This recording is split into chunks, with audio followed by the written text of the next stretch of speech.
What's up, world, and welcome back to the Global Frequency. I am your host, Nefarious. Unfortunately, Freak Girl is not with us tonight, so, it's just going to be us guys hanging out, right? So we got Aaron C. here to tell us all about his currently run... See, I can't even do the intro by myself, can I? Aaron C. here to tell us all about his current creator-owned comic book crowdfunding campaign for Immortal Rising, now live on Indiegogo. Aaron, what is up? What's up? How are all you nerds? Our nerds, they're doing pretty good. You got a couple of people in the chat right now. They're laughing it up. We got Raiden Radio in here first. We've got Arvid, Crowfire Studios second. B Rose is here for some reason. It's good to see him anyway. Yeah, he was 4 people waiting, only 3 thumbs up. Yeah, I know. I don't know what happens with that either. I mean, I don't thumb up my own videos. It's kind of like, I don't know, vain or something. And I'm one of the people in the chat. We also got Mo Biggs with us, the one and only Mo Biggs. It is now a stream. We got Chris Fisk, your boy, our boy, everyone's boy. It's awesome to have you here with us, Chris. Glad to see you. And I think Free Girl will be in the chat at some point because she is working. But anyway, before we get into the campaign, why don't you tell us a little bit more about yourself? Where are you from and where'd you grow up? Oh, sure. I live in Illinois, Western Illinois, right on the Mississippi River. Like if you think of a map and you see the outline of the man, right? You've traced the Mississippi. It forms a shape of a man. I'm right on his nose, right on the river bend. So, and I've originally I was born in California. Right outside of San Diego, and and then moved to Virginia, lived there for a few years, then moved around again to where I am now in the Quad Cities. My people, at least like the previous generation of my people, hail from Illinois as well. So we could two guys named Aaron, both half Italian. Both into writing comics. Well, technically not half Italian. Technically, well, okay, like pseudo Italian by Italian, maybe. Both writers, both with roots, I guess, in Illinois to some degree. Yeah, we really are a dime a dozen. Yeah, I've been here like 30 years now. Can't believe that, but yeah. That's a while, yeah. So what comics did you read growing up? Did you read comic books? What kinds? I did. I read a lot of X-Men, the whole X everything. I read a bunch of that. I remember the Spider-Man run, or the Maximum Carnage run. That was badass. But I would say mostly X-Men. I had some Star Wars, the Tales of the Jedi stuff. I had a bunch of those. And I don't have them now. I gave them to a friend, a collector, and he, I was thinking about him one day, and I started YouTubing all these, talking about the older Tales of the Jedi comics.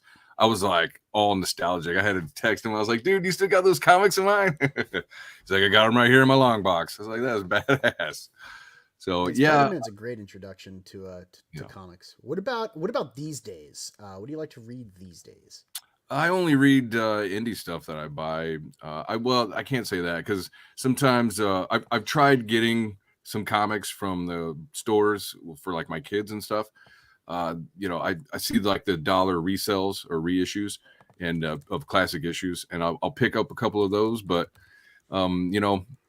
my kids will read old graphic novels of what was it? My daughter's read Birds of Prey. Just things like that, but nothing current. Like we're not up on what's going on in anything Marvel or DC. Yeah, it's tough to stick to the big two. I mean, there are titles that I'm reading right now, like stuff that we have on our pull list that are worth checking out. But a lot of people are disenfranchised with what the Yeah. major players, I'd say, are doing, and so it's kind of turned everybody off to Well, the go art with is those. generic. It just looks like it's flatted. Like it doesn't look like they did anything to it after a certain point. It's like this looks half done. And then like the stories, I don't know. I've seen, the viral pics of this just wall of, preaching some kind of ideology or politics or something. It's like, first of all, it's completely out of story and character. Why are we doing this?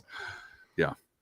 Yeah, No thanks. it's certainly it's something different. So we got more people in the chat. Amanda B popped in, saw that there was no Frequency Girl, so she decided to leave. No, she's probably not there. Freak Girl said she's sorry, is only here with us in spirit. Mo Biggs is taunting me, saying that without Frequency Girl, I can't Good. read the chat, which is true. Like he may be taunting me, but he is on the money. Tough but fair as always. We got Paul from Age Comics. I think that's Paul. Here with us as well. We've got Nimprod Comics, new. Hey, what's up? If I recall, I think it's a new viewer we've got, which is Nice. He's cool. He's a really good they guy. have a fun looking weird symbol next to their name, so I don't know if that's like a. He does westerns. He does Western comics. Yeah, I think he's from Portugal. Maybe I don't know what Not to bust him out or whatever, but I've interviewed him like I don't know a year ago. We also got Derek Clay with us. What's up, dude? Man, good timing. Glad to have you here. The Dukester says, Neff, we need to talk a little bit more about Michael Odin's problem with Italian people. You've got no idea, okay? So last time he was on, he was going on and on about like the Italian thing. 2 episodes before that, he was on and on about the Jews. So like he's I swear to God, the man just hates me entirely, and all of my my ethnic makeup, he's just 100% intolerant. It's really tough to work with that guy as a collaborative partner when he hates everything about you. Mobig says Maximum Carnage on Sega and SNES was okay, out of 5. So I guess it's a decent rating. I mean, it could be worse. We could be paying like $70 for these AAA games that get 10 out of 10, but we really all agree that it's the worst part of that game was if I remember, I didn't have a save function. You had to fucking play that game, That was tough. Rough. We also got Will from Creators Outlet. Glad to have you with us. What is up, nerd? Glad to have you here. And think we're pretty much caught up with the chat, and we can Nerd dive Nation back into the interview. Oh, nope, we got Dean. What's up, Dean? I'll be Freak Girl. Good day. I think I do it better than she does anyway. We got Joseph. That's your last name. Canzieri. Pinocchio's Nose. Haven't heard that one before. Yeah. Derek Clay, everyone's saying hi to each other. If Nimrod is so cool, why isn't he here with us in the YouTube chat? Because he's got that funny symbol next to his name, and so does Age Comics. And I was trying to figure out what that was. We got Lord Ravener with us, everybody. Bow! Everybody sign up to the Lord Ravener fan club if you haven't already. It's the fastest growing fan club on the internet these days. And you want to be one of the cool kids. You don't want to be left out, Chris Fisk says, we Jews are like Italian adjacent. I know, right? And, it's like the whole pizza bagel thing.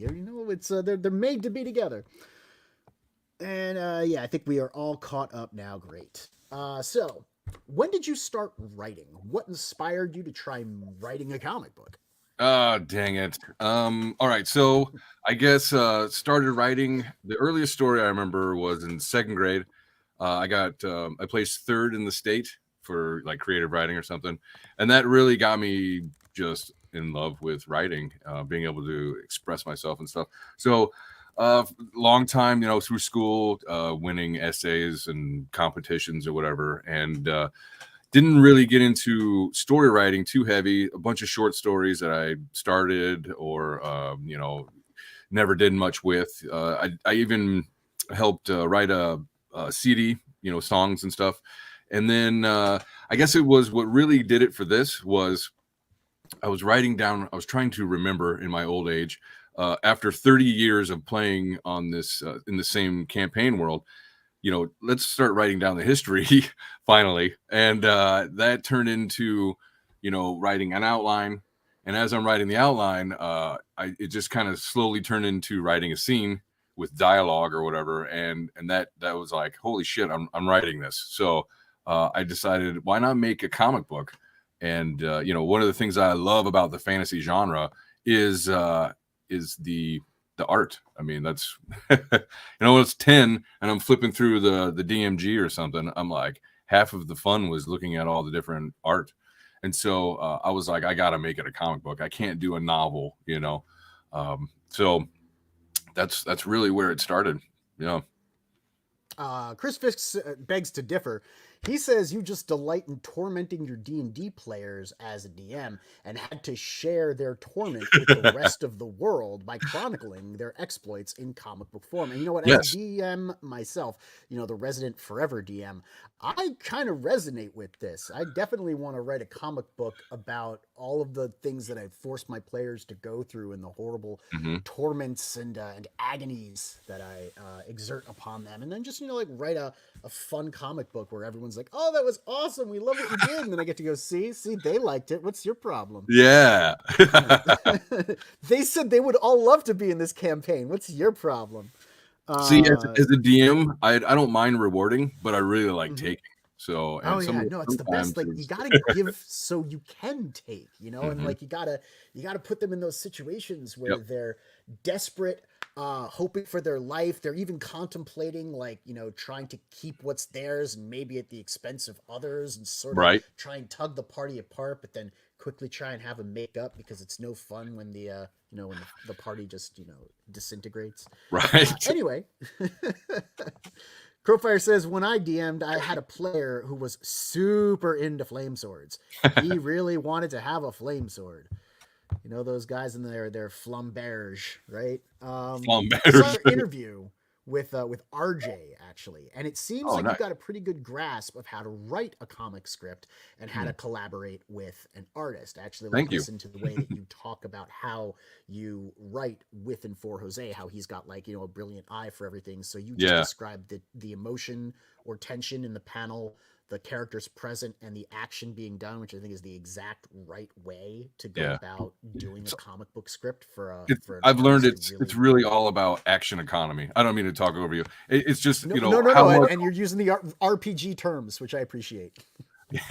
Yeah. And so it's like, what can I put in a panel? How much can happen in between panels? Like, how much do I want the reader to assume happened?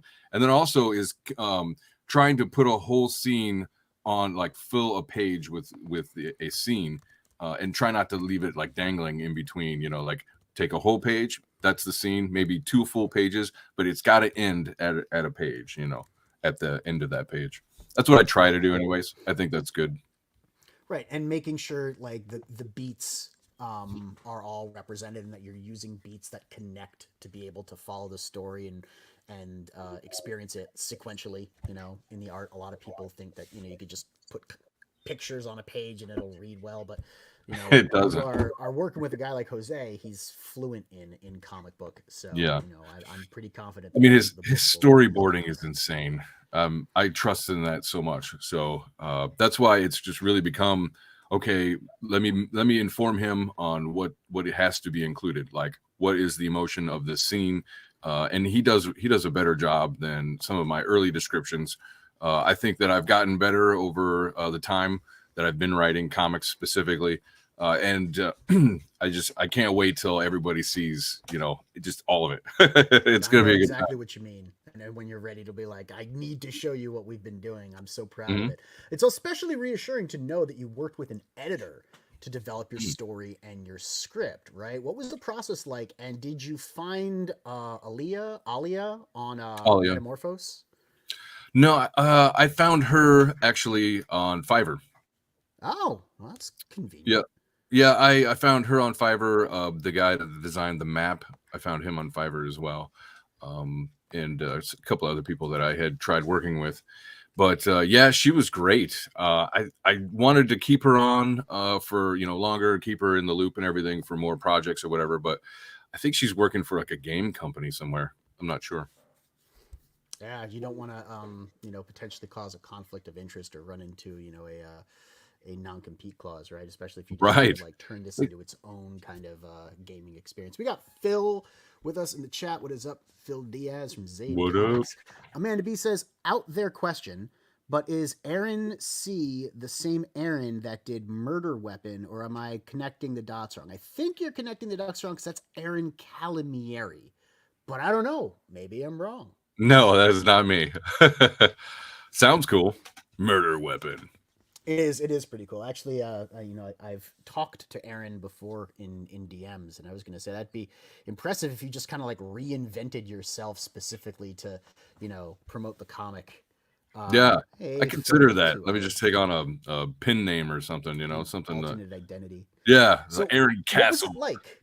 What was What's it that? like working with your editor? A lot of people talk about getting an editor, having an editor, working with an editor, Sure. and usually their experiences may be doing a little bit of line editing, maybe doing proofreading. But I think the one that you worked with, you really worked developmentally on the story and then on the script. So what was the process like? Share Yeah, it with our viewers. sure. So when I first started, I fumbled through. Gave her just an ugly story. It needed a lot of work. Looking back on it, I was like, I probably never should have done that. But working with her, she was really easy to work with. I feel like I paid her for a crash course in writing. So, like I had done some writing and stuff like that before, but not as disciplined. So having somebody looking over my shoulder and correcting and saying, what is that? And do you need that? And all that kind of stuff was great. In fact, it really helped me cut out a lot. Like now I would say that my writing is very lean. Yeah, I try not to embellish. trimming down your dialogue and getting the action onto the page is really important in comics. A lot of people make the mistake of thinking that they need so many words, and you don't. You need as few words as possible. The less words, the more I want to read them. It's counterintuitive, but like no, it's legit. If you have a small bubble with just a few words, I'm like, ooh, what does that say? If you have a giant word balloon filled with a novel, I'm like, I don't want to know. It glazes over. So Well, I will say that I do have like the narrator is kind of like another character in the story. I wanted it to feel like a little bit like reading a fantasy novel, like the classic Dragonlance or Forgotten Realms novels. So there is a bit of setting exposition or description and stuff like that. Plus, it is like the first act of the story, so I've got to introduce the setting and the some backstory and stuff. But I'm aware of not cramming it down the reader's throat. At least I think so. Like some people, they love all of the extra details.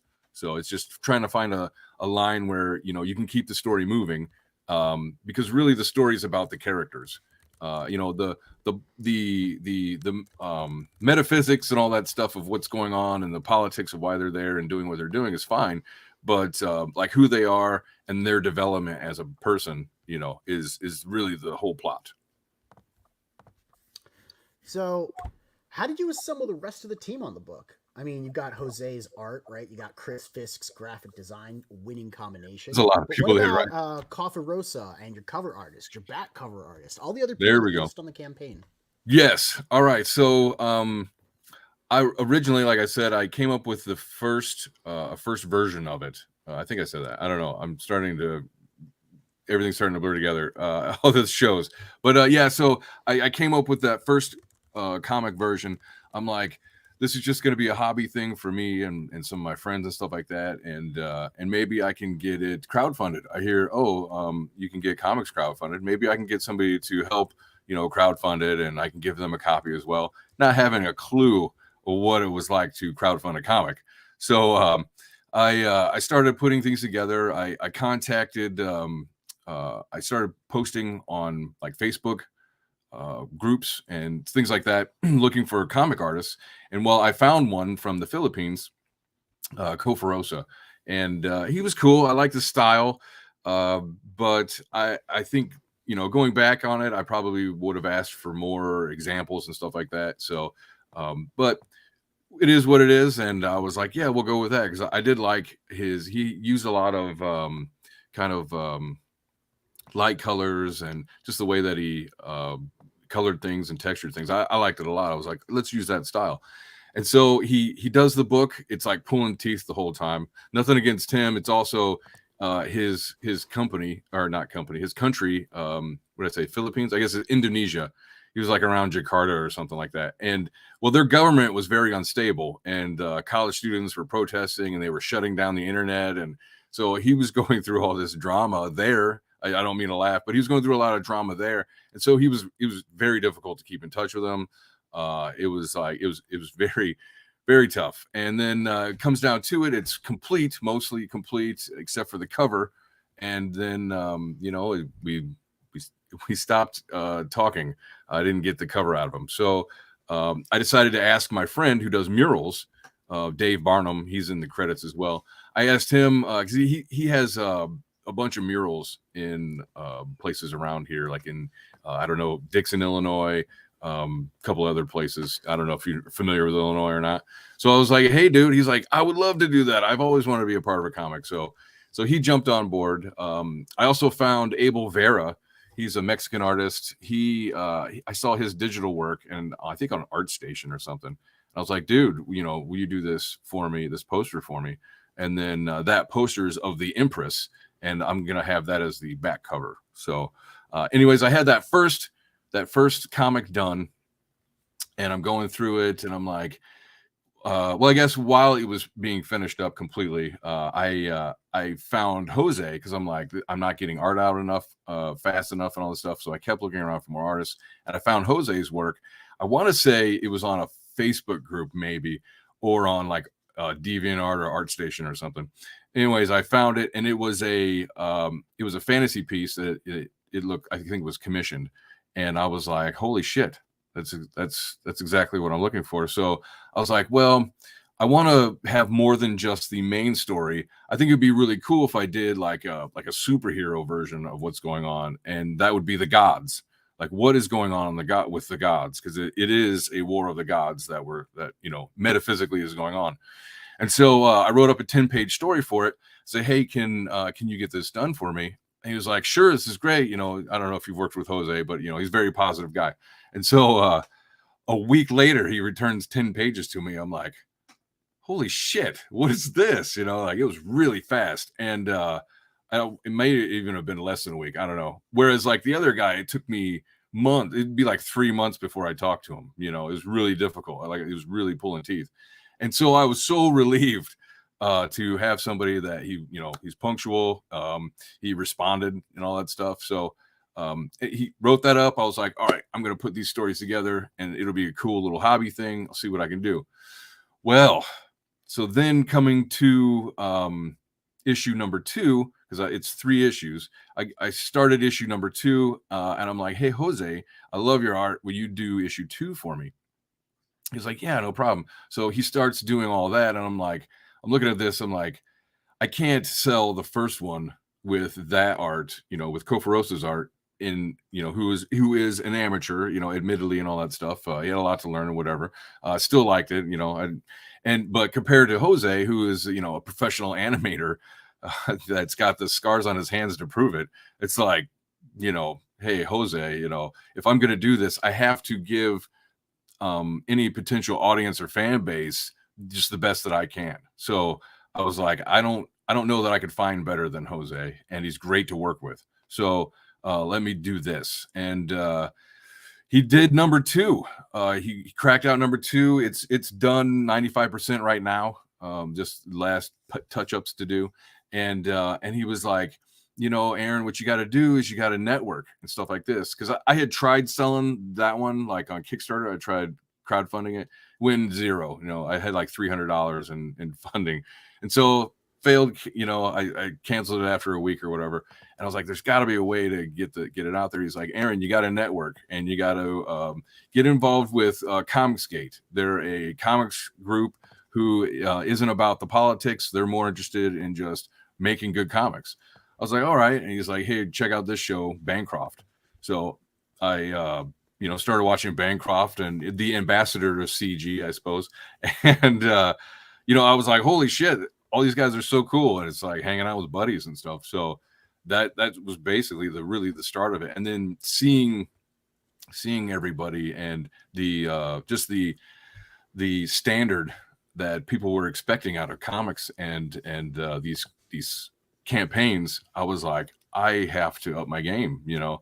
And not only that, but if I have to go on, you know, on streams and networking that way to sell, then I have to get used to being on camera and talking and all this other stuff. And anyways, so I started my own channel. I was like, let's do a channel where I just talk to all these indie creators, you know, for one, for networking, and two, to get other people like me, you know, some airtime and FaceTime, and people can, you know, can talk to them and see what their stuff is about. So yeah, long story. Yeah, that, and here I am.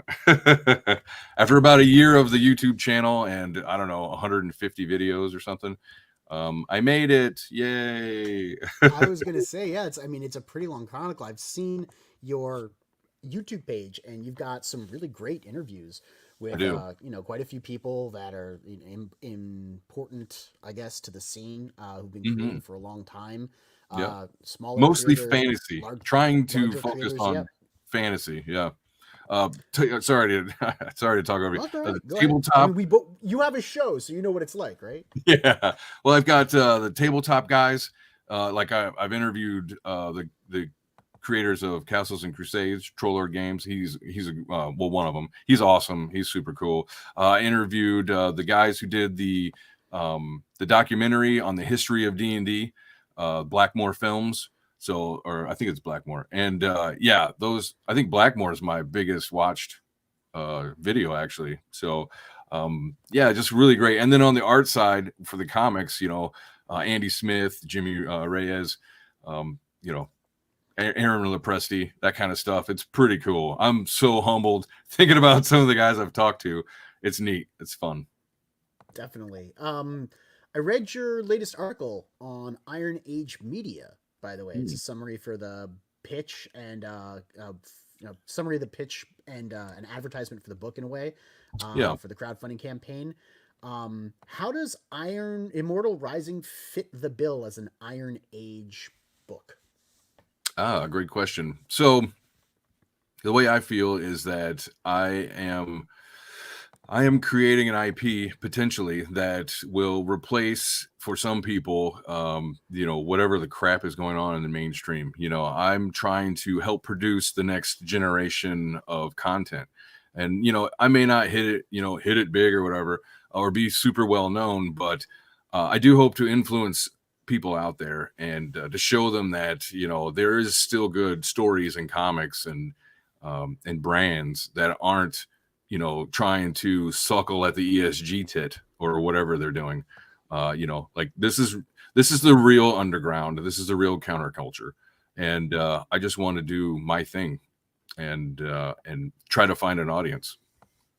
So, and I Quick, think Iron another. Age. To answer that, I guess you know, with Iron Age, I saw Iron Age, you know, trying to reach out into the genre and see tabletop guys, you know, pulp guys, the novel guys in fantasy and sci-fi, and Iron Age Media came up probably in my Twitter or something somewhere, and so I looked into him and I was like, okay, that's cool, and I hit him up. I was like, hey, let's talk and stuff like that. I got him on the show a couple times, and he agrees with me how we have to combine all of these communities. You know, sure, Iron Age for now may be you know, held up by pulp guys and you know, novels and stuff like that, but there's nothing to say that you know it doesn't cross over with tabletop games, comic books, like collectors, fantasy guys, all that shit overlaps, you know, like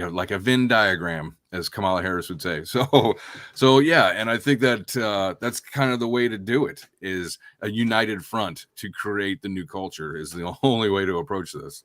Yeah, or at least to just create our own culture that we can enjoy, created Exactly. by us, for us, and invite other people in to participate in it. Because Yes.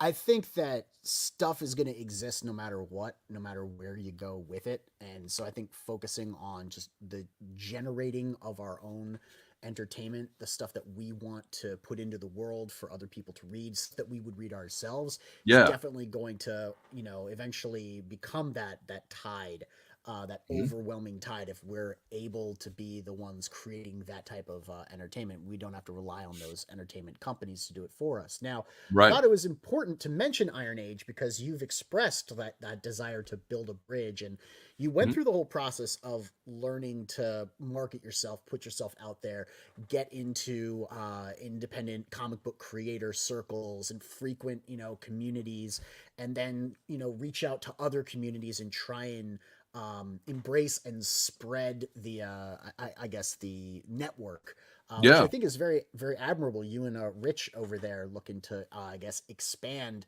what Iron Yeah. Age is all about. And King there's Richard. that Anvil magazine, which was Hmm. just on Bancroft the other night.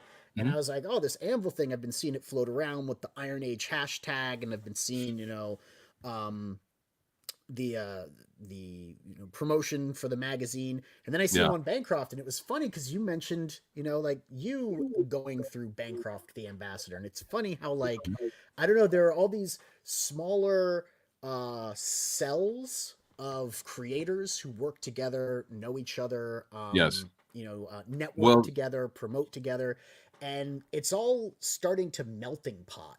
Mhm. And I think that's amusing, especially considering the fact that you're talking about sort of like a confluence of these larger communities that are all Yes. overlapping, that Yes. can hopefully potentially all benefit each other by spreading awareness and Yeah. sharing the community worth of eyes.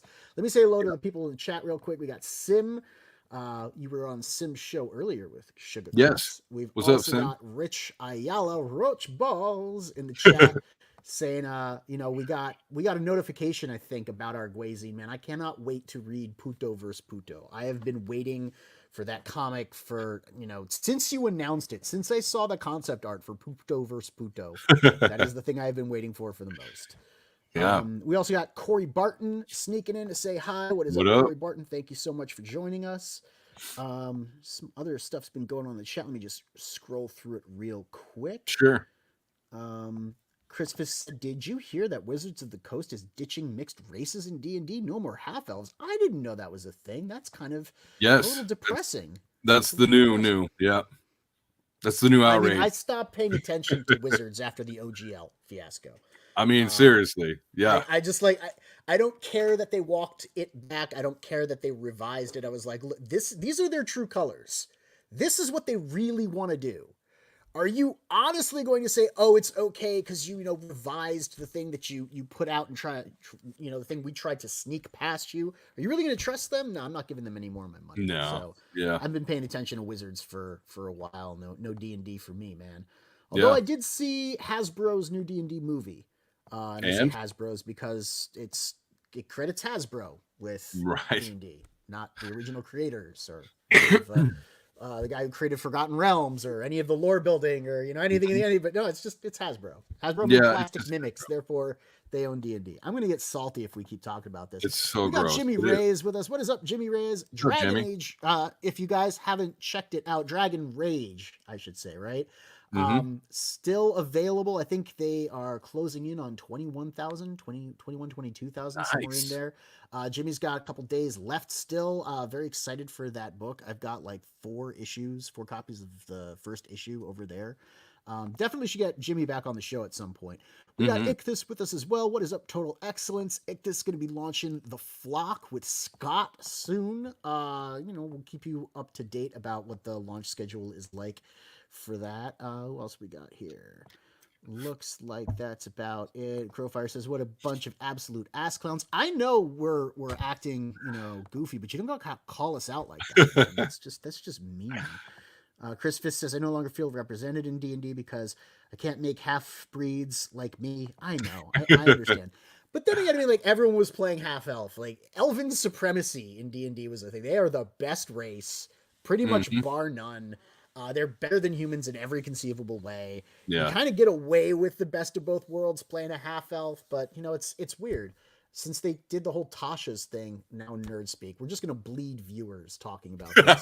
When they did Tasha's and they kind of like revised the racial rules, I was always like, what could we do if we made like a halfling Goliath? Could I like cherry pick some of the mixed racials and see if I could kind of create That my would own be thing? But no, it was crazy. always just flavor, you know. So Sure. we got Hockey Yeah. with us as well. What is up, Hockey? Good day. Anyway, let's get into the book just a little bit. Well, I wanted to say something though. You had brought up the Iron Age and CG and the melding and all that stuff. That's intentional. So, like I said, I saw all that going on with this other community forming. So I reached out to Richard, and we both, like I said, agreed. And so he asked me. He said, "Aaron, who should I talk to in CG?" So I was like, "Well, I gave him Bancroft and EVS, and then I gave him a link to the Comicsgate chat, so you know he could participate and at least ask people firsthand." So yeah, that's definitely a thing that's going on purpose. I'm glad that Bancroft was on an Iron Age channel and Richard was on Bancroft. That was great. I was like, Yeah. it's like a match I helped make. Yeah, I'm saying like that when I heard that you were trying to build bridges between the two communities or like expand the network of creators, because I think it's some worth people it. are like it's a community, other people are like no, it's just a professional network of people that work together and promote each other. Yep. So And no then matter how when you feel, it is what it is, right? And then when Ethan shouted out the Iron Age on Tim Pool, that was really cool. I was like, awesome. You know, at least people are trying to work together. Like Razor Fist and Ethan are great personalities for for this, to combine. Not saying that they ever will, but the two of them. But these two communities with, like you were saying, just indie creators, definitely. There's no reason why we can't work together. I love interviewing those guys. I've had a few on already. Plan to after the campaign to have more. So We got Sugar Chris with us. Hello, what is up, Red Dress Press? And Chris Fisk says, "See, Aaron is Jewish adjacent. He's the Yenta that played matchmaker with Iron Age and CG. Well done. That's a quote for the ages right there. I love it. I'm trying to work on the OSR. 2 channels at once. How's that happening? I think it's because you're restreaming, right? Yes. Yeah, it gave me the option, so I was like, yes. I want Why people not? who Yeah, follow that's me awesome. to know as well. So let them That's know how that's what I'm happening, doing. Jimmy. So you're actually seeing 2 groups watching the same content simultaneously from their own particular environments, their own habitats, but But they're what's that interacting. purple one? Much like the melting pot we were describing. That's Twitch, I think. Oh, that's Twitch. Okay. I don't use Twitch. Twitch. We have That's a why. couple viewers on Twitch. Right on. I I haven't tried Twitch don't know yet. why we don't have any Twitch presence. So I was gonna say let's move into the book, but like Yeah. real quick, I gotta say, with the first edition of the book, I went to the Yes. website to check out like the chronicle of Immortal Rising, and I read the rich history of like how it came together, and the first issue. Oh, you found the old website. Oh yeah. I mean, it Yeah, I wasn't haven't hard. touched. It's not like I was doing my internet super sleuthing Yeah. or anything, like. No, But well, yeah, I'm surprised, tickled really, because I haven't. I That was. followed the breadcrumbs, I'm like of the trying year to. of development. Yeah, well, I was trying to when I first started. I was like, I have so much to learn, So I'm like, well, I gotta figure out how to make a website. I gotta figure out how to put, make up a marketplace. I gotta figure out just so much stuff, and that's why one reason it's taken me so long, because I tend to learn by failing. Yeah, you had I think it was from 2018 to 2019. It was like the development of the book and the journey that you were taking with Kofa Rosa, and then in July or June of 2019, you announced the additional 10 pages, the Knights of Locutus, There we go. with Jose, and then you went and did the Kickstarter in 2020, which was a year after. So I figured like that year's worth of development and prep time. And then now it's 2023, so we're gonna talk in a minute about like what you've been up to for the past 3 years. Sure. The book on Kickstarter looks very similar to the book on Indiegogo. They look Yes. identical in what the descriptions are, so it's Mhm. probably just like a timing issue. But we'll get to that in a second. I want to ask you, since I saw the website, got the 3.5 monster manual out there, and with Immortal Rising being based off of your 20 years of gaming, you describe it as a blend between Castlevania and Final Fantasy, right? So you've Yes. probably played some Ravenloft for the traditional dark fantasy, and I don't know, maybe like Starfinder or something to get Spelljammer the or something. sci-fi flavor. But what other games helped inspire the setting, and what systems did you use to guide the journey? Well, I guess it would be more as like the influences would be like the movies and things that like we'll constantly steal from all over the place to add to the flavor of the campaign setting. So yeah, that's I guess that's really it. Like only played second edition for a long time and then switched to 3.5. So and actually the story that's in the comic now, that was a second edition adventure. So and it was towards the man, it's probably 10 years later that we switched to 3.5. So this adventure is actually a good 15, 20 years old now. I lose track of time. So like you said, it's been 5 years since I even started all of this. You know, Right. and I think then it was like I'd been playing for 25 years. So now I think I'm 30 years playing. I'm not sure. But Another yeah. way that you describe things to try and like distill it or condense it into a sound bite that's easy to market, because we all know fantasy settings can be Mhm. very difficult to communicate without Yes. like a very concise, succinct pitch. So one of the Yes. ways people like to do it is it's a this plus that kind of thing. So Mhm. I've heard Final Fantasy meets Castlevania from you Mhm. before, but I'm going to be that guy. All right, I'm going to be that guy, and I'm going to ask, how is it Castlevania meets Final Fantasy? Like, what setting conventions and genre conceits are you cribbing to include in your own? Clearly, there's like vampires and werewolves in Mhm. Castlevania. There's Yes. Dracula.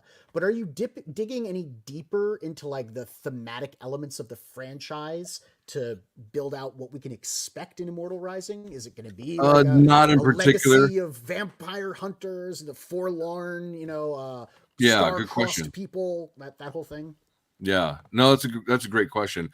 I didn't go into that as much. There are elements like of vampire hunters and stuff like that you'll encounter in the story, but mostly it was just like the the horror feeling, the medieval fantasy horror feeling of Castlevania, where you never know, is that person an insane person who might kill you because they're a vampire or whatever, like a Ravenloft kind of deal. Yeah.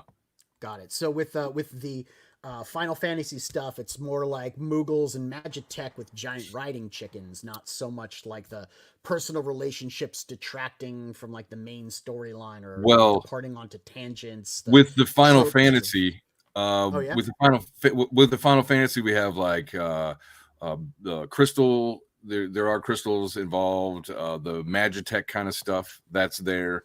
Also,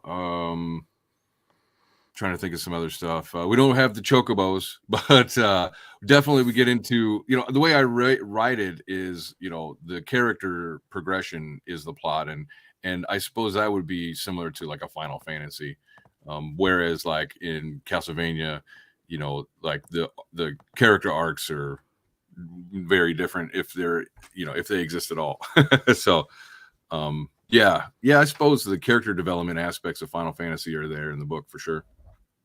I was gonna say, Mo Big says no chocobos, no No deal. You have deal. missed your opportunity for a plushie by chopping out the giant chickens. I'm just saying, like marketing wise for merchandise, might have been smart to like steal the giant chickens, or maybe you could still like revise it and Yeah. include some sort of cuddly, fun something for the younger kids to keep them interested. Because Jose's art is fantastic. It's colorful. It's cartoony. Dude. Lumina Vox looks spectacular. I've seen Mhm. his stuff in Graveyard Shift. I've seen it in Tiger Blue. I've seen it lots of places, and it also can appeal to like a younger crowd because of the way that he uses his colors and his Yeah. lines are so, you know, like I said, like cartoonish in a way.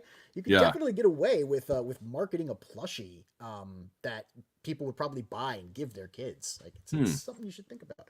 But Well, yeah, the so crystal thing. Oh, go yeah. on. Well, so speaking of like kids and appropriateness of the world and all that stuff. So I don't have cussing. It's just something I particularly don't want to do is have any cussing in it. But and no like gratuitous gore. There is blood.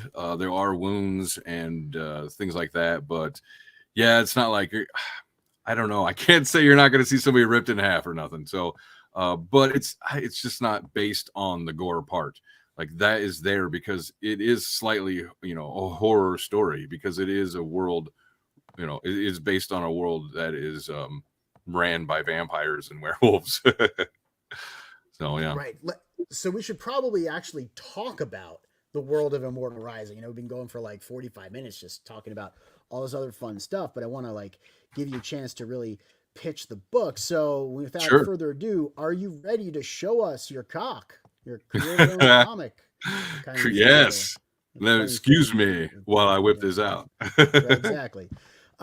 So tell me about it. Who are the protagonists, the antagonists, what's the central conflict, what are the stakes, and let's start with the calling because that's the older of the stories, right? And that Yes. one deals more with like the background conflict with like the gods, right?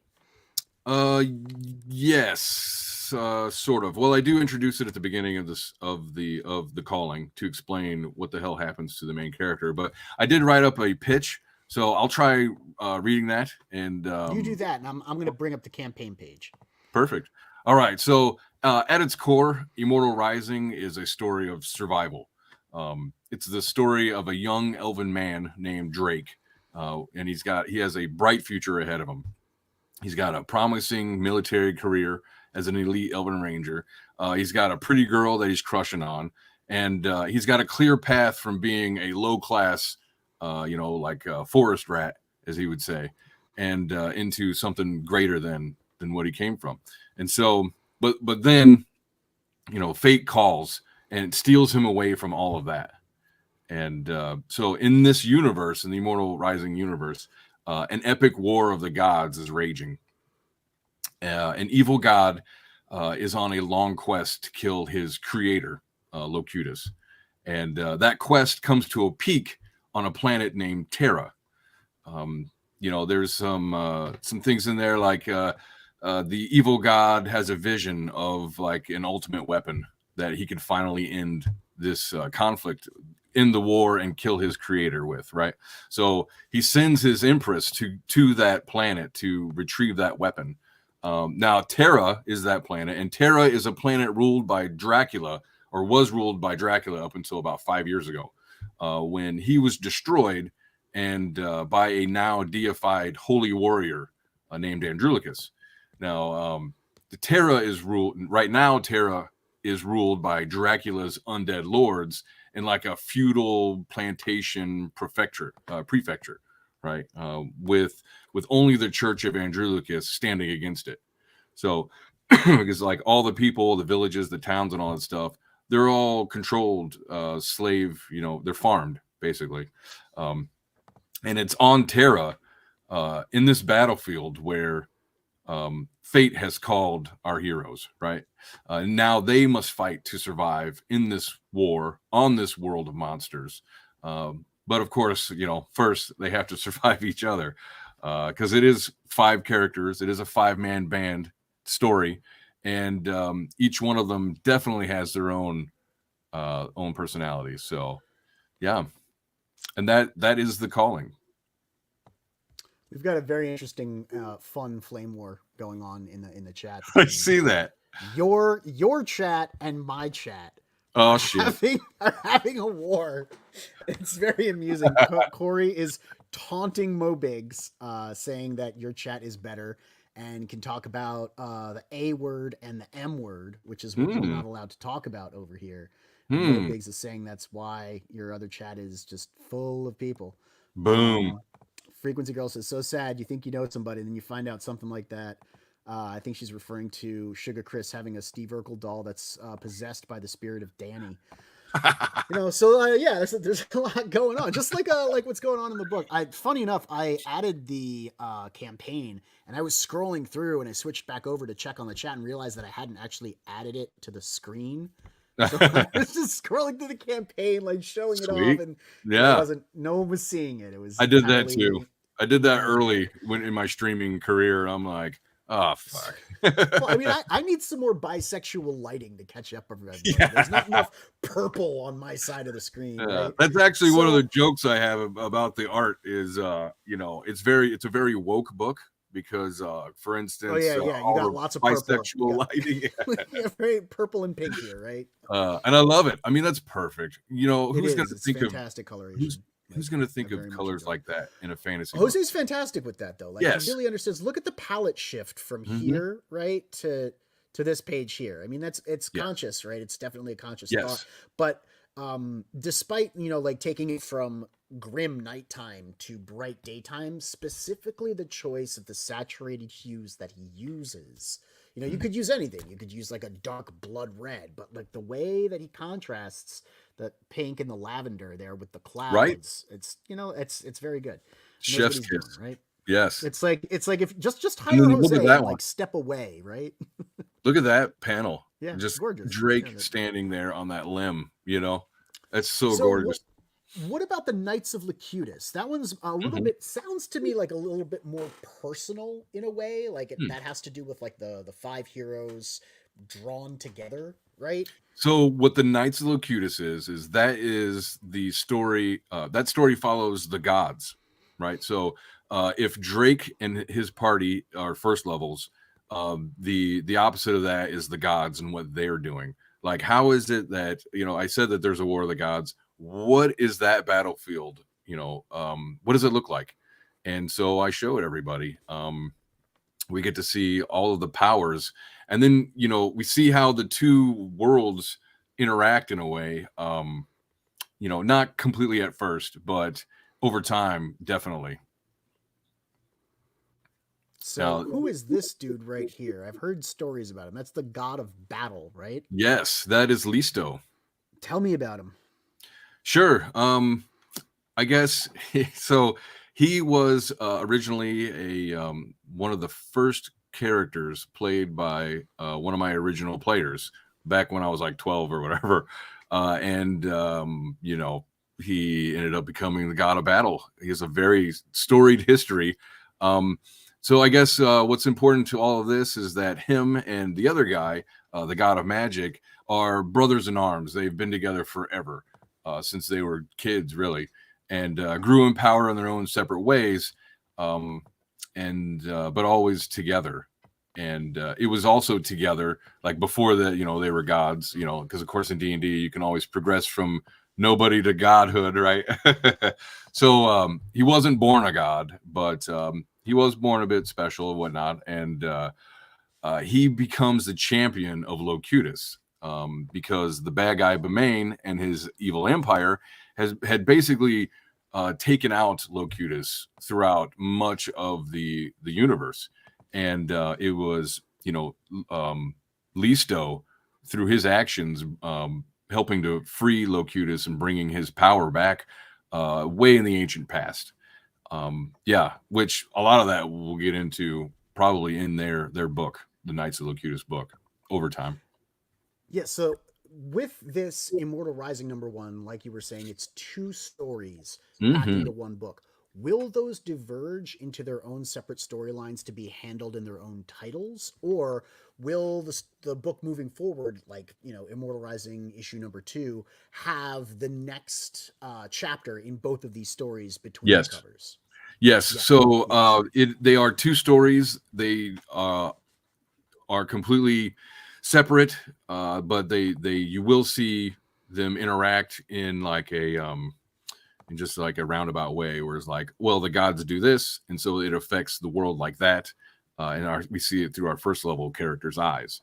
But Yeah, I already have a part 2 to Knights of Locutus, which it looks even more amazing than this, if you can believe that. Yeah, and it's just something that will continue to go. So my idea is with the Knights of Locutus, these two will be probably the center characters, but using the Knights of Locutus storyline, I'm going to show like not just them, but also the elites in this battle, this War of the Gods. So you'll be All seeing right. more super powered guys, right? Which is great because we want like interesting fantasy style super powered Mhm. individuals. Personally, like I like heroes, but I'm having my fill of spandex, bro. Like, give me more sci-fi, more fantasy, more interesting Yes. comics that have No. less to do with like the superhero cape drama.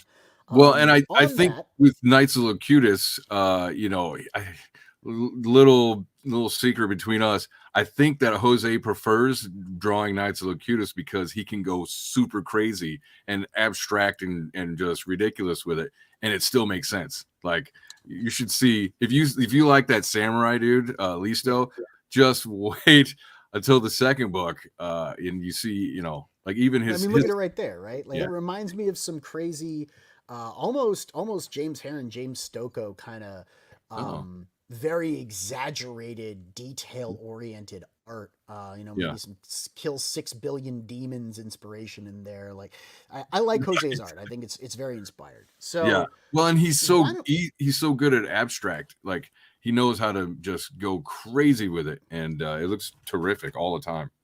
Sorry, go ahead. why don't you tell us about what it is we're getting here? So is the book entirely done? Yes, it is complete, and as soon as I find out how many to print, we'll be getting printed. And we're looking at 34 page for the calling, and is an Yes, additional 10 pages for Knights of Locutus. yes, sir. Okay, so we're looking at a 44 page book.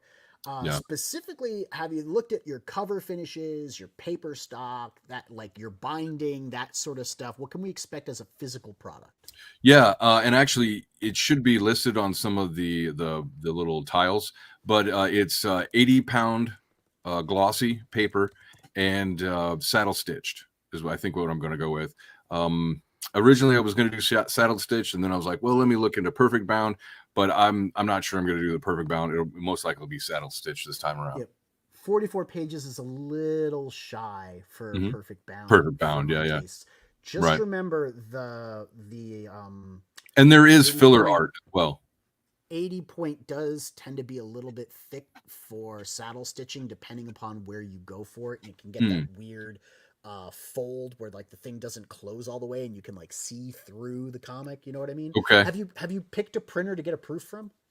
Yes. So the first version of it, I had a bunch printed off, and it's from a local printer here, and I intend to use them again because it was really good service. They were good people. Good deal.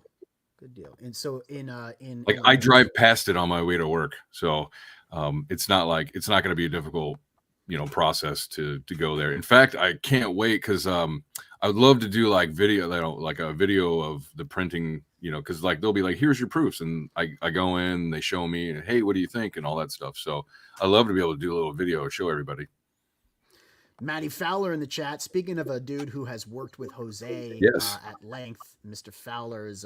I credit him with the reason I know about Jose Yeah. because, I mean, yeah, him and Adam, I think, are the two reasons because of Lumina Vox and then what Matty was doing with Mhm. him. That's Yes. how I found out about With Jose. like, isn't that Tiger Blue? Yeah, he Matty did Tiger Blue with him. Yeah. Hmm. Um, Mo is taunting Corey, saying that he needs to get over into this chat and talk comics instead of hiding in your chat talking anime with B Rose and all the other degenerate weebery that's going on over Oh, there. the Weavery. Yeah. B Rose said over at Comics Way we have Penguin Chihuahua hybrids printing our books. B Rose, ain't nobody got time to Clever. talk about what you're doing on your channel. We're talking about ours, right? Derek Clay says Mo's true fear is Fizz deep cut. I don't know if he's afraid of Fizz, but I guess if Mo was going to be a phobe about anything, he would be a Fizz phobe.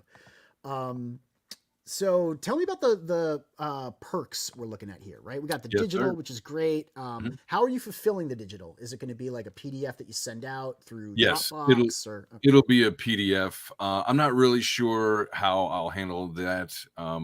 Like I guess I have to get unique IDs for them or watermarks. So I just have to look into that a little bit more. But yes, PDF versions.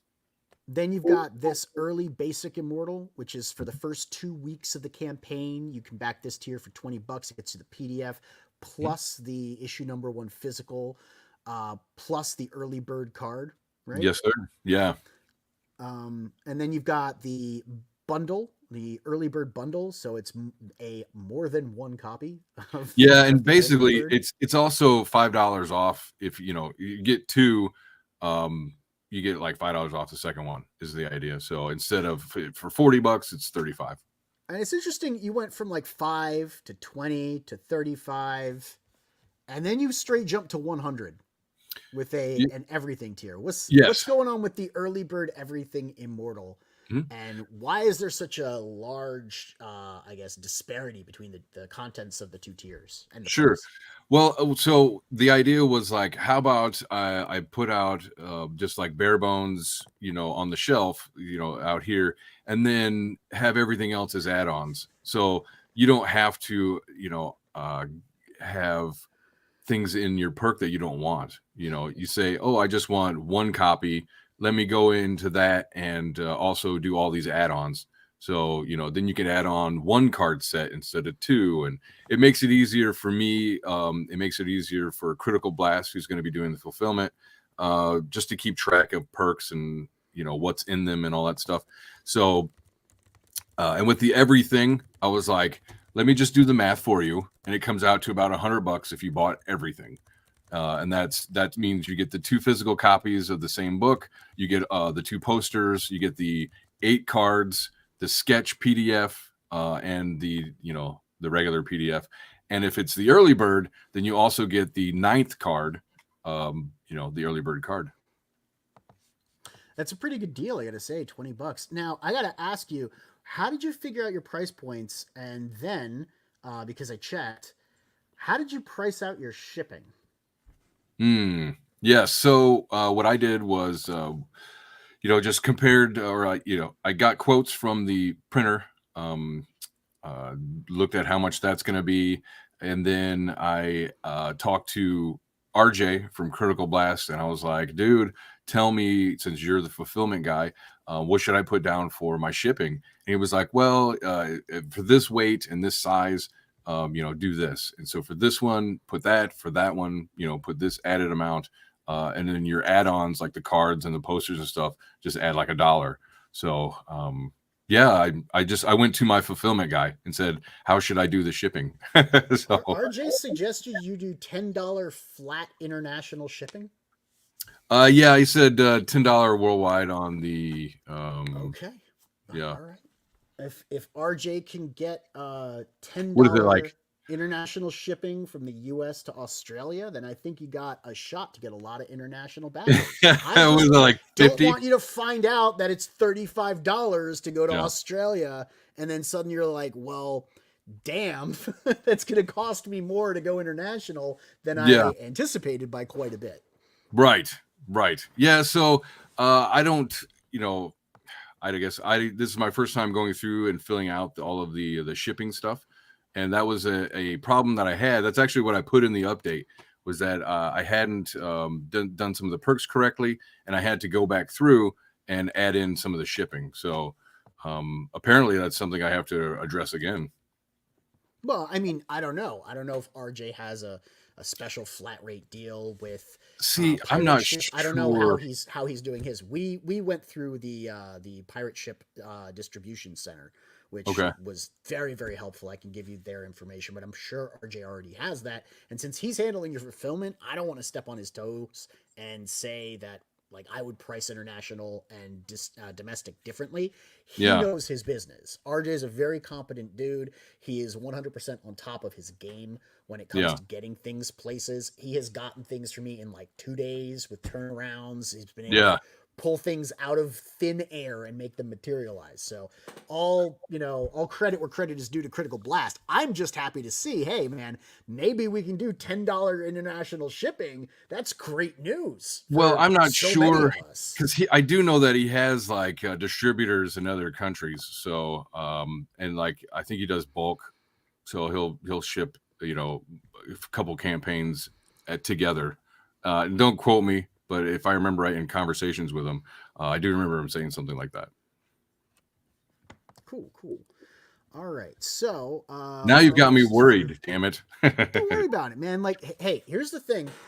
Even with the way, I mean, you've presented a very professional looking campaign. Chris Fisk had you back with the inset graphics and your assets. Dude. Everything looks very professional. I know some people are like, but there's no searchable text function. It doesn't matter.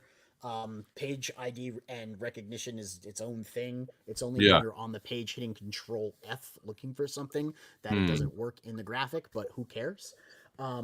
I use the same format on my own campaign, so I, actually kind of tried to crib Jose's and Chris's campaign page designs for when I was building out mine. So looking at you, I'm like, yeah, he's fine. If it's what I would do, he's in good hands. And the great thing is that most of these backers that we have, since we talk to them directly, we interface with them directly, we are held accountable by them directly. If there's a mistake and you're like, hey, I made one, let me fix it, let me clear it up, they're not going to get mad at you. That's customer service. That's what this thing is all about. So make your mistakes, then go fix them, and everyone will have even more confidence in backing you because you learn from the mistakes that you make, and they rely on you at that point.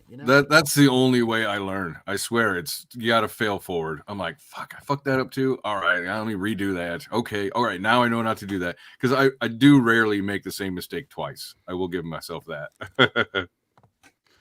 Jimmy, I'm going to drop the link in my chat. I don't know if you can see it. If you come over here to my chat, then you can click on the link. I have mods that actually do the job on my channel. I mean, Corey's very busy fighting with Mo Biggs about manga and stuff, but we did have where was it just before? Well, everybody needs to start hitting like buttons. Hit like buttons and subs and help. We did have Nimprod back the book, which is great to see. Very glad to see. That, appreciate it. Even though he's on your channel backing the book, then it's all good. Love it. It doesn't matter. Yes. So a combined effort, team effort, right? Building bridges. So your paper stock, your printer. We looked at the campaign. The perks are nice and lean. I really like that too. Yeah. The $20 tier is very easy to back. That's definitely something I suggest people get. I'm going to endorse this book. I'm going to back this book myself. Nice. So Thank you. I can say this is a good looking book, quality, good price. Yes. Creator seems to know what he's doing and has tapped the right talent to get him there. And it's how many years in the making now? It's like 5 years in the making. So you've had plenty of time to think about this, right? You did your research, you saw. I do have to ask though, why crowdfunding? Do you think crowdfunding is a viable alternative to retail? And with many creators moving to other crowdfunding platforms or abandoning crowdfunding altogether, why crowdfund it now? Oh, great question. So I guess my approach is one, it gives gives some brand recognition, just with the crowdfunding campaign. I told people, hey, I'm live now. And, I'm not saying it went viral, but for me, it did. I'm seeing notifications. I wouldn't expect to see that if I was just had a retail shop and, I wasn't networking so hard, because of the crowdfunding. You have to network to get a crowdfunding, to do anything. Right. And I think that's great. I think it's kind of two birds with one stone, because it gets brand recognition out there. And also it gives a little bit of seed money, because now if I can get anything over shipping costs and expenses and things like that, any extra cash is going straight to number 3. So number 3 can get started. He can start on the storyboards right away, kind of thing. And he's anticipating it. As far as I know, he's like, yeah, we're doing 3. And so all of that. Like I don't Um, have to wait and watch the money trickle in. Potentially, I could get, the 3 or 5 or whatever it ends up being. I can have that and start using it right away. yeah, it's also not shadow banned yet, as Nimprod says. It's not Yet. shadow banned. That's good. So I'm gonna ask a couple more quick questions.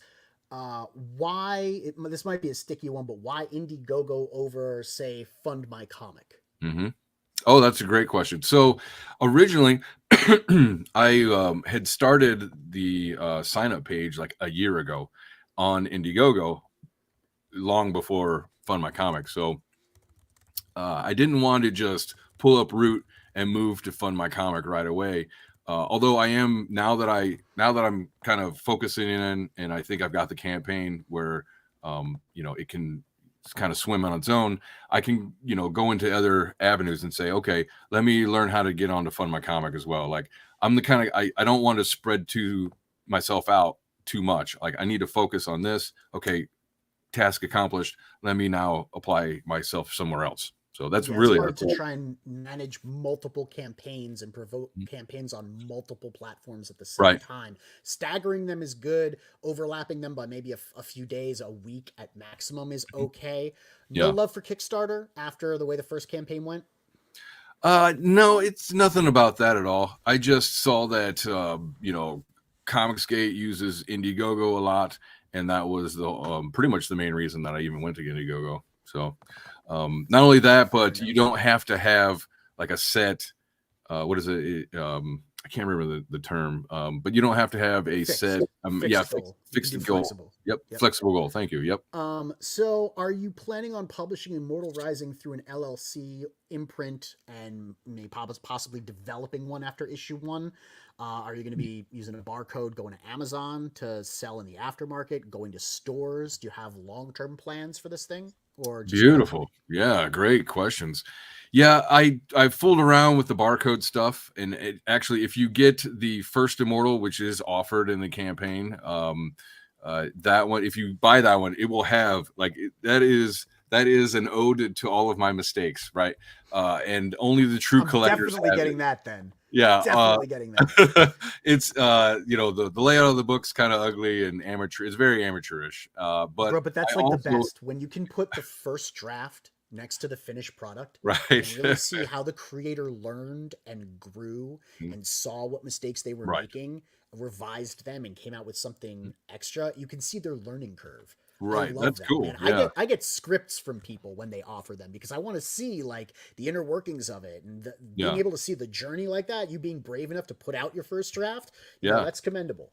Yeah, well, thank you. So with this one, the reason it's $100 is because it's limited. I'll never reprint it. Right? There's only so many that's made, and this is for those collectors, who really want to add extra, cash to backing all of this because it's like shit. I've got everything.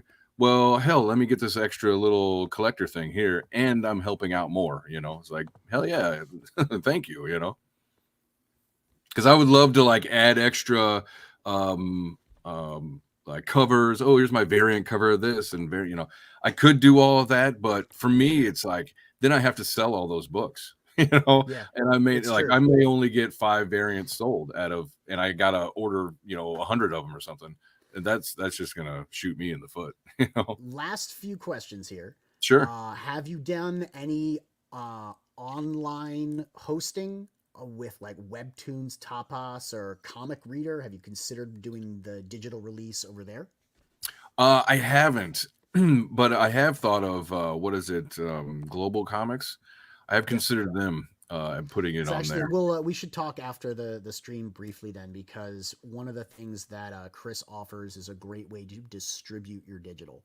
You know how you were Mhm. talking about like watermarks. Most people with their backers, they'll put their comic up in a Dropbox, and the person goes and just downloads the digital. There's no real Mhm. watermark involved. There's no Right. additional way to prevent piracy. Global Comics actually has that, but then again, like it's just the best way to discourage piracy is to make it more available and easier to get than it is Yeah. to pirate, right? Because like Right. you have to host Immortal Rising the comic book somewhere for people to pirate it. right? And then that's like, Right. are you actually going to be advertising the pirated comic book? I mean, you're doing my job for me if you're doing. Hey, you're getting me readers, right? I'm all right with Yeah. that. Sure. And I Um, completely credit Chris Fisk with that because I didn't know that. And he was like, what are you gonna do about a unique ID? I was like, oh, what's that? He's like, do you want everybody to steal your shit? I was like, no. So yes, another knockout of the park for Chris on that one. hold on a second. Sure.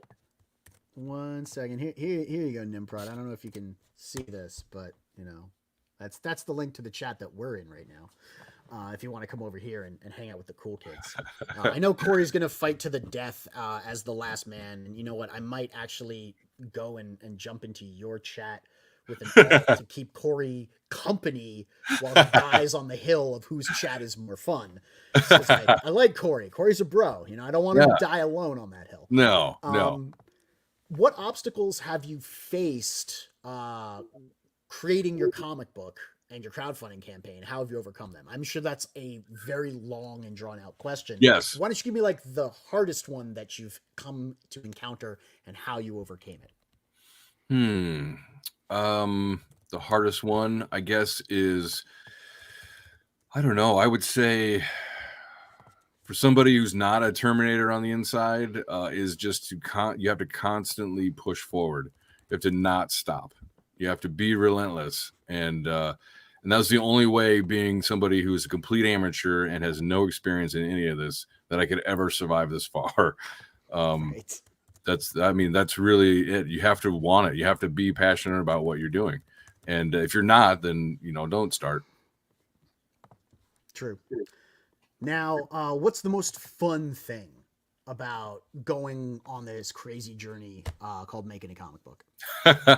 I would say just seeing the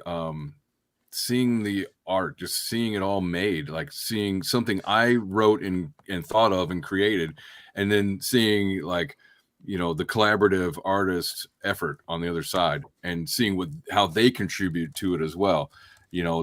Just being, hashtag just a writer, and working with a professional like Jose is just been amazing. I've learned a lot just from seeing how he, sets up pages and panels and stuff. And it's been such a fun, creative ride. Like it is kind of fed my creative soul in a way that, like, I was like, I didn't realize I was missing. That's too cliche. I was like, damn, this is really fun. This is really cool. And then also after launching, it's been fun, like just seeing people be like, oh, that is so cool, or sharing it and liking it and talking about it. And it's like, hell yeah, that's neat.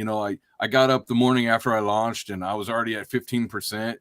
Sure, it's only like $500, but it's pretty cool, man. When I've been trying for so long, and it's like getting nowhere, and then finally it feels like I'm finally taking steps in the right direction. It's like I did all the prep work, and now I can start on the next step. Start doing the prep work for that, because that's all it is just one continuous prep work assembly line. But it's fun. I like it. It is fun, and it's like you said, it's exhausting, time consuming, draining, nerve wracking. Oh, dude, expensive. It is expensive. Like, I don't expect to get anything more. Like, I expect to maybe break even after maybe the second or third, probably the third one, possibly, maybe the fourth. I don't know. We'll see how popular it gets, Right. So last thing, is there any advice you would give a first-time creator who's looking to get into making comics? Don't do it. No. Yeah, right. I would say if whatever. only I had known. Yeah. Aaron, just go back and do something else. No. I don't know. I would say, other than just keep at it, I would say you got to start your networking now. Doesn't matter if you're talking about your project yet or not. I really found it more rewarding than I think I knew when I started my channel, and like giving anybody and everybody, a spot to just talk about themselves and their projects has been very rewarding. And I would say, if you're going to do it, then, start your network right now. and over time it'll build and it'll be great, and people will come out for you and have your back. You know, it's true, but you have to add value to everybody else, not just yourself. You know. True that. So that's going to be it for us tonight, ladies and gentlemen. Thank you so much for tuning into both channels as we build a bridge into the future, into a harmonious tomorrow together. Can I say one last thing? I just want to say thank you for letting me on and stuff. And normally we stream at the exact same time, so I don't get to always catch you when you're live. You know, sometimes I have to go back and rewatch it or something. So I'm like, damn, I got to hang out with that dude sometime. And so finally, it just took me creating my own comic book to finally get on your show. What days do you usually stream? Because I've seen you post the videos, but I've never caught you live. Right. You know, it's usually 7 Eastern is when I do it. Most of the time, like the interviews nowadays, it's whenever it's convenient for them. I don't have like a set day or anything, but I'll do. Make sure my bell is dinged, because if it's a Tuesday or a Thursday, I can jump in and see you in the chat. Oh, that'd be fun. But so I'm doing Fridays right now. I do Friday Night Nerds, and that's pretty fun and all that. But so many people have shit going on Fridays. It's kind of like maybe I should go to Thursday, because people are like, "Oh, you're doing it Thursday?" It's like, "No, Friday." Oh, I can't. You know, I've got this or that going on. So I'm considering changing my one a week show to Thursdays. I'm not sure yet. I did a poll, and the few people who answered said, "Fuck them, just stay on Friday." So I don't know. Well, if you do it on Thursdays, I could watch and see that's another my one. advice. And then Mo Biggs says his advice would be for you to wrench him. I mean, yes, it's kind of like once you wrench Mo Biggs, you are a real boy YouTube channel. Yeah, that's the law. It's the YouTube there, law. And he was like, "I need my wrencher. Why don't I have a wrencher ever?" And I'm like, "Dude, I don't know how to do that." So there was a little bit of that, but yes, Mo, thank you. Anytime you come back, I will try. Like I will spend time while everybody else bickers and talks. I will try to figure out how to do that. I can hear this no. He typed it, but I can hear the Vader. No. Don't wrench Mo here. Oh, I love it. All right. So once again, thanks so much for everybody tuning into both channels. Try and catch Aaron C. Immortal Rising whenever he's live. Even if you have to spend half your time there and half your time here. It's all about, enjoying the content and sharing it together, right? So thank you, and put the thumbs up if you enjoyed the content on both videos. Subscribe to one or the other if you haven't to both. And click the bells, plural, to find out when we go live next. And thank you so much. Tune into the frequency. We'll see you next time. Bye, nerds. I have to click the outro.